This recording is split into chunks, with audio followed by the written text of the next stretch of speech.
So, welcome back to everyone. I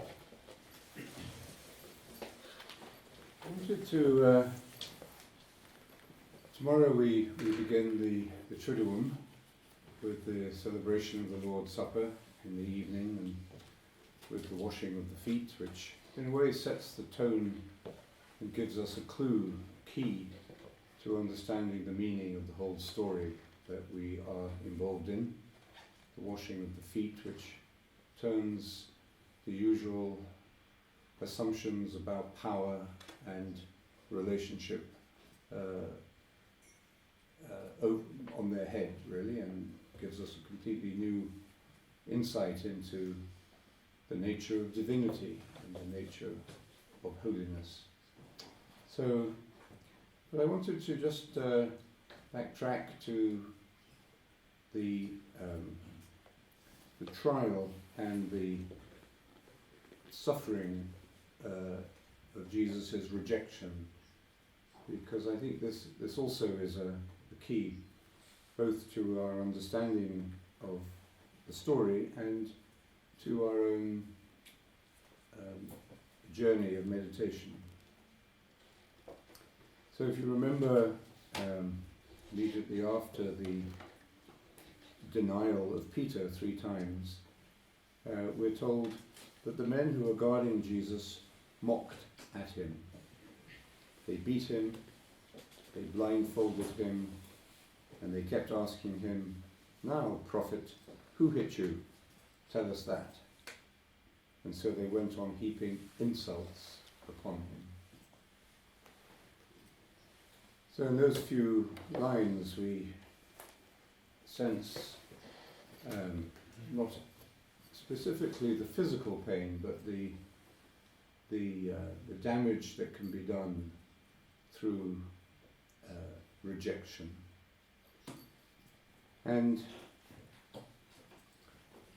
the fear of rejection, we were talking about fear the other day, the fear of rejection is probably one of our most profound and hidden fears.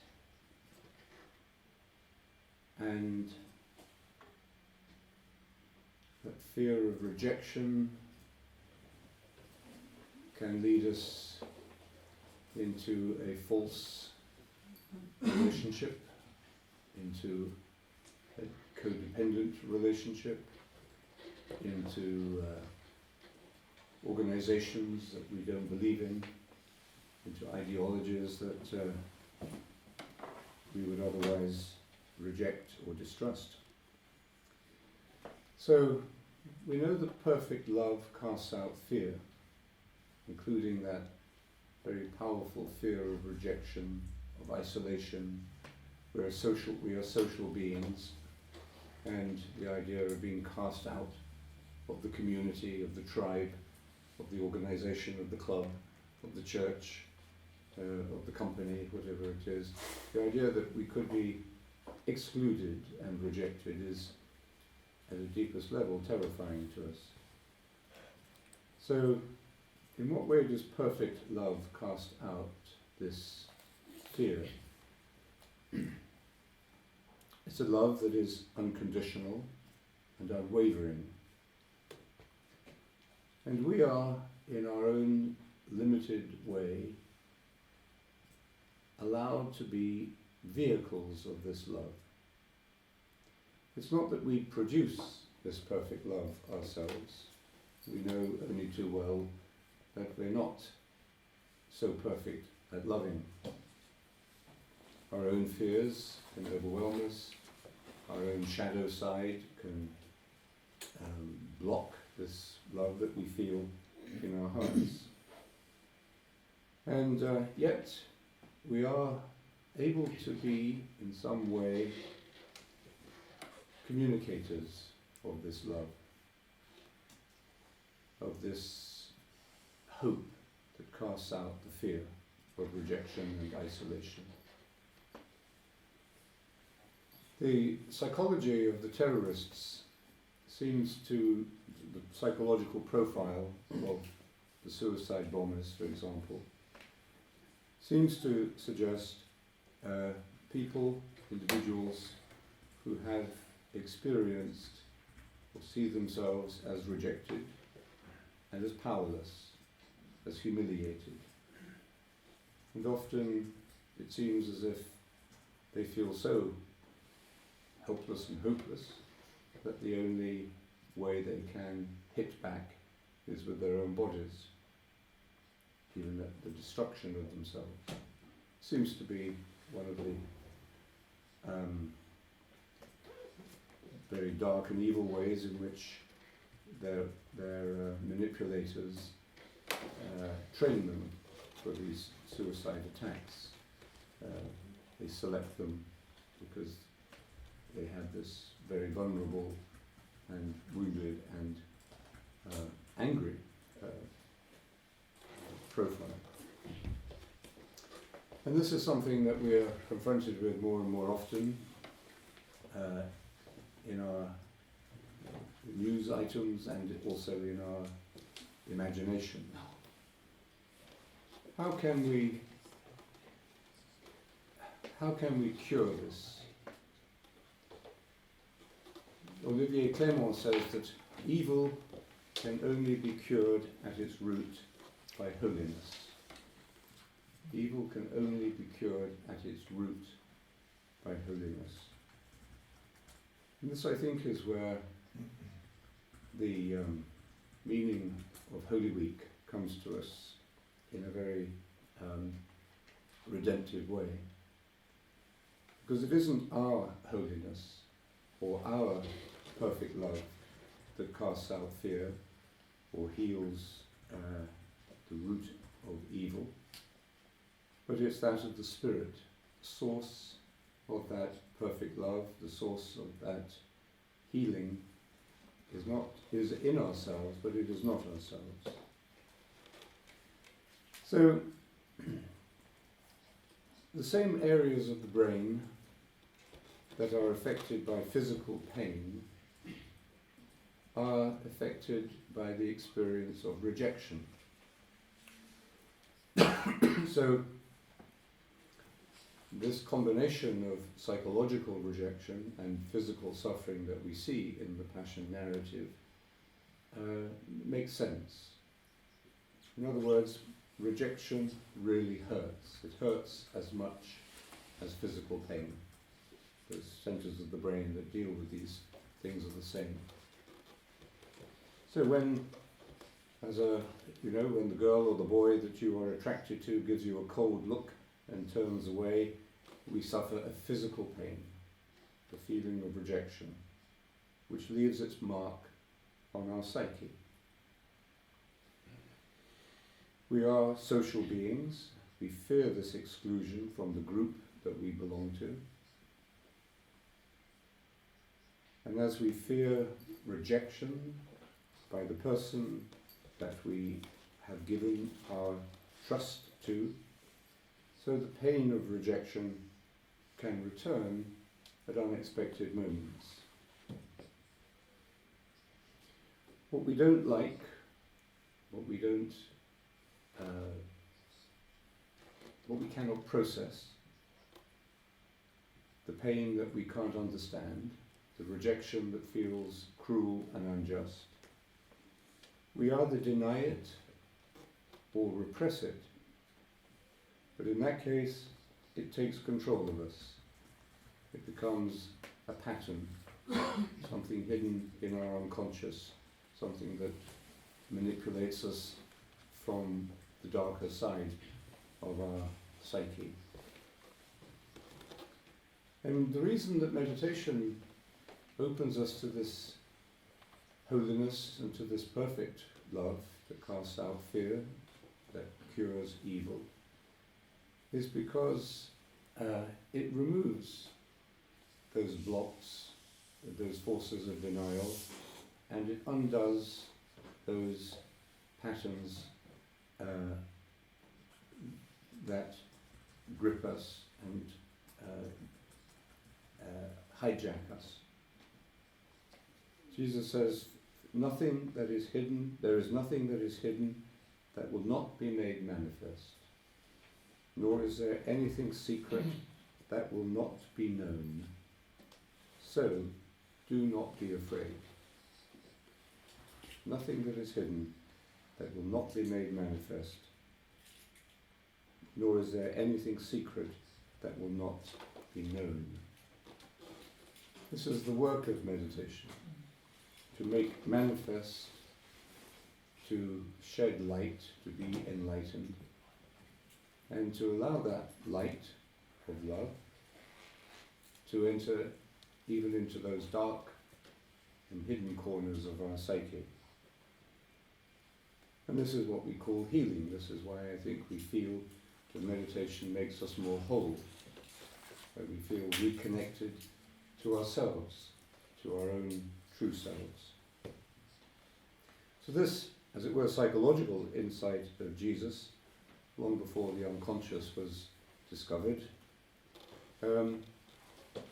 shows us the way that prayer works. We come to our times of meditation, we come to the practice and the journey of meditation at a certain stage in our life.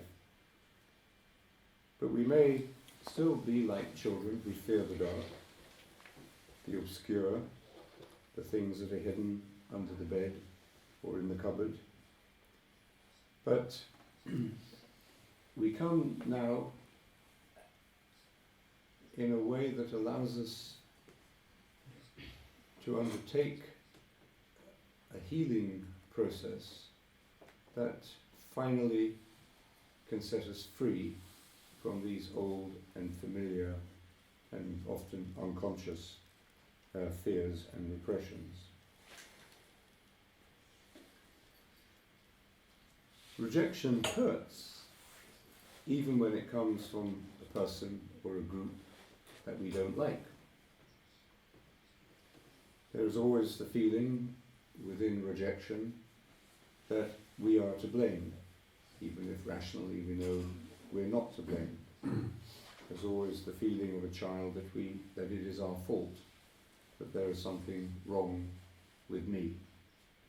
Self-blame and the feeling of inadequacy lurk somewhere in the corners or the cellars of our psyche.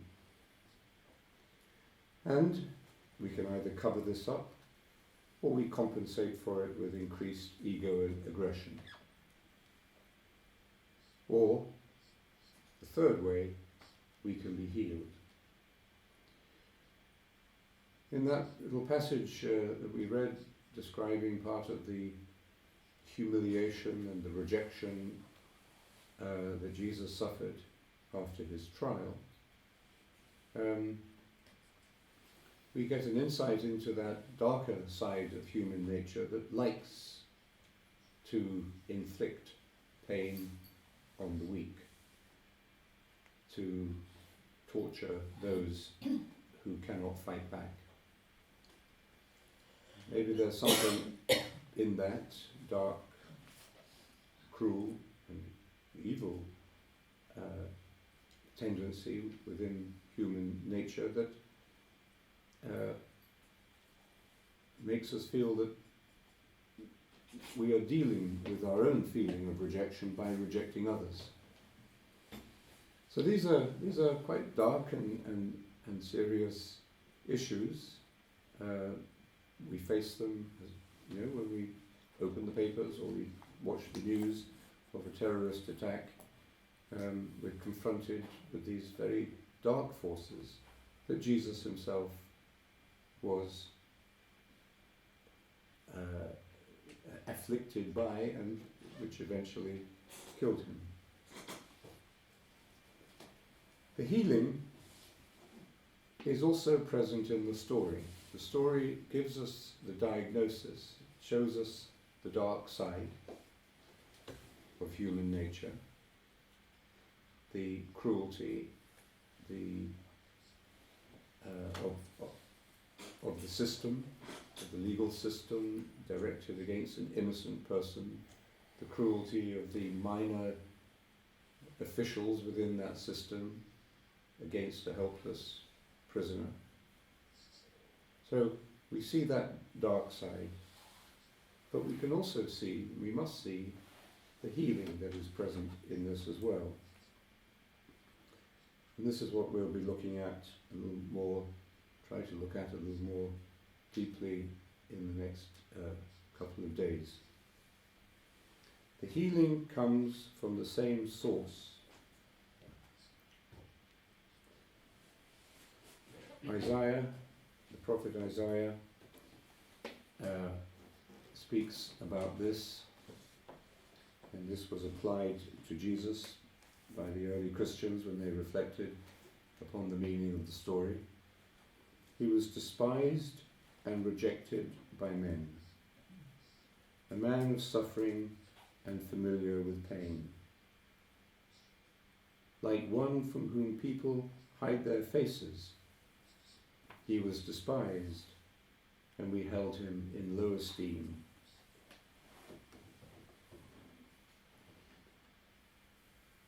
And yet, surely our griefs he carried, and our sorrows. So the deepest meaning of the story is not just that we see one like us who can suffer as we suffer or fear to suffer, but that there is a redemptive, a healing power of perfect love at work in the story, and in Jesus at the heart of the story. Jesus, who came to his own, as it says in the Gospel of John, and his own did not accept him.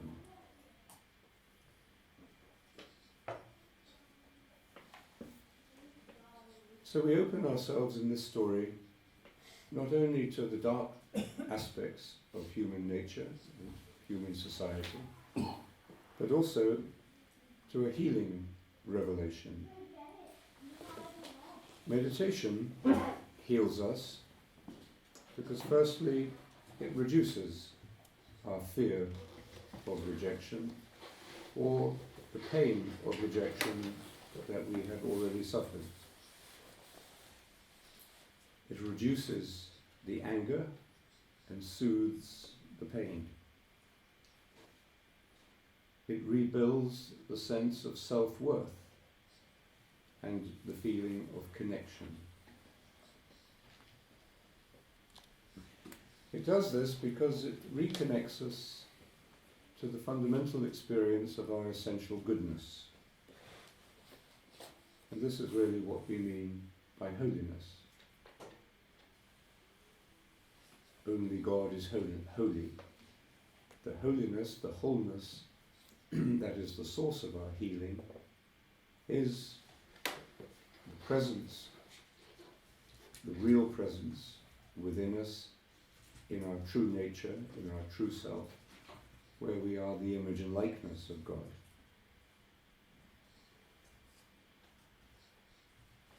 So, we come to meditation reflecting, having reflected on the meaning of the Holy Week story, but also in touch with the story of our own lives that resonates with it. So I think as we move now into the Triduum and reflect on the meaning of these passages, meanings that take us deep into our self-knowledge and self-awareness, it's also a good time for us to call to mind those parts of our lives, past or present, where we have suffered rejection or cruelty or abuse or anything that has increased the fear that prevents us from loving. So we bring into these days of these 3 days of the Triduum of Holy Week, we bring whatever in us, hidden, denied, repressed or forgotten, we bring everything that needs to be touched, everything that needs to be made manifest. everything that needs to be brought into the light.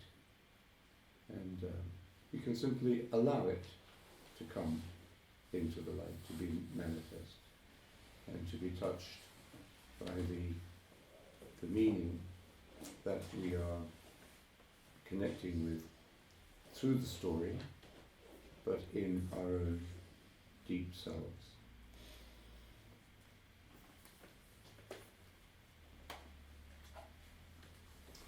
So let's meditate now.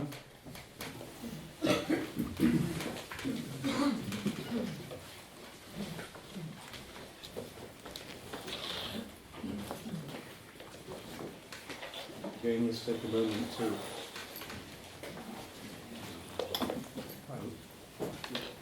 remember the gift of the body as part of our spiritual journey, a body that anchors us in the present. The body is always in the present moment. The body that keeps us humble.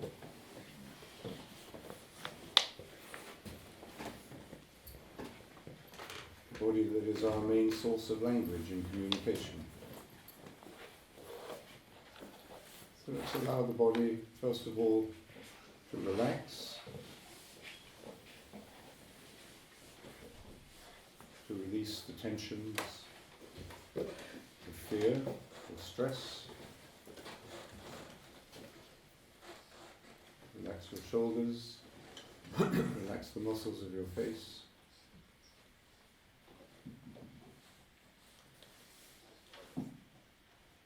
And turn your attention for a few moments to your breath, to that cycle of breathing that we take for granted, but which is a great source of wonder and joy when we become conscious of it. It's difficult to be aware of your breath without feeling gratitude, a sense of receiving something, receiving the gift of life.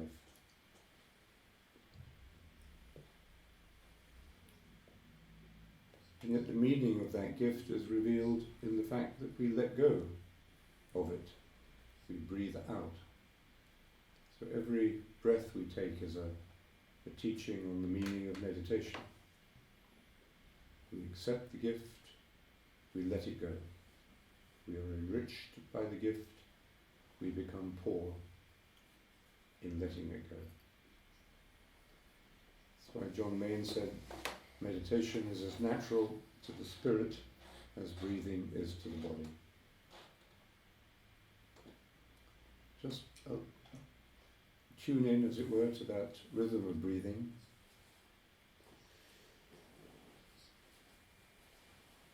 Keep your back straight so that you can be alert and awake. Close your eyes lightly. And then silently, in your mind, in your heart, begin to repeat your word with healing attention, with loving attention, with patience, and with a childlike simplicity. Ma, Ra, Na, Tha. Ma, Ra, Na,